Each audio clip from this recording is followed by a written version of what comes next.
วันหนึ่งเด็กชายถามพ่อของเขาว่าคุณค่าของชีวิตแม่นหยังแทนที่พ่อเขาจะตอบทันทีพ่อเขากลับให้ลูกชายนำหินก้อนหนึ่งไปขายที่ตลาดและถ้ามีไผมาถาม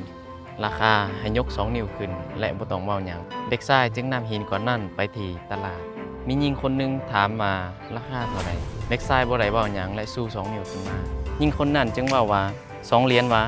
ค่อยขอซื้อจากนั้นเด็กชายก็กลับเมื่อบ้านและบอกพ่อของเขาว่าหญิงคนนั้นต้องการซื้อในราคา2 เหรียญพ่อจึงเว้าอีกว่า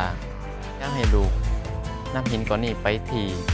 พิพิธภัณฑ์ถ้ามีคนถามซื้อบ่ต้องเว้าหยังและให้ยก2 นิ้วขึ้นมาคือเก่า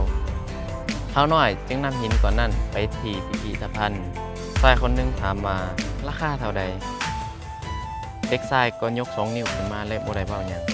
ชายคนนั้นบอกว่า200 เหรียญว่าไปขอซื้อมันเด็กชายตกตะลึงจึงแล่นกลับเมื่อวานและบอกพ่อของเขาว่าชายคนนั้นต้องการซื้อในราคา200 เหรียญพ่อของเขาจึงเว้าอีกว่าพ่ออยากให้ลูกนำหินก้อนนี้ไปที่ห้างขายอัญมณีและถ้ามีคนถามราคาให้ยก2 นิ้วขึ้นมาคือเก่าและบ่ต้องเว้าหยังเด็กชายจึงนำหินก้อนนั้นไปที่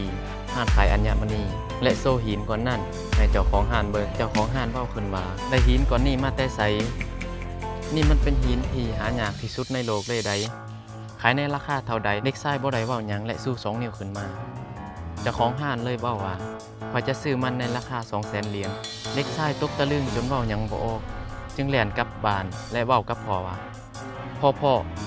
ชายผู้นั้นต้องการซื้อในราคา200,000 เหรียญเลยพ่อของเด็กชายจึงเว้าขึ้นว่าบัดนี้ลูกเข้าใจหรือยังว่าคุณค่าของชีวิตแม่นหยังเห็นบ่ว่ามันบ่สำคัญเลยว่าลูกจะมาจากไสเกิดอยู่ไสหรือมีเงินหลายเท่าใดสำคัญที่ว่าเฮาจะพาตัวเองไปอยู่กับคนแบบใดและวางตัวแบบใดอาจจะใช้ทั้งชีวิตคิดว่ามีค่าเพียง2 เหรียญทุกคนมีเพชรในตัวเองเฮาเลือกได้ว่าจะอยู่กับคนที่เห็นคุณค่าของเฮาและเห็นเพชรในตัวเฮาสามารถเลือกได้ว่าจะไปอยู่ในตลาดหรือห้างขายอัญมณีจงเลือกคนที่อยู่รอบข้างเจ้าให้ดีนั่นจะเป็นสิ่งที่เฮ็ดให้ชีวิตของเจ้าเปลี่ยนไป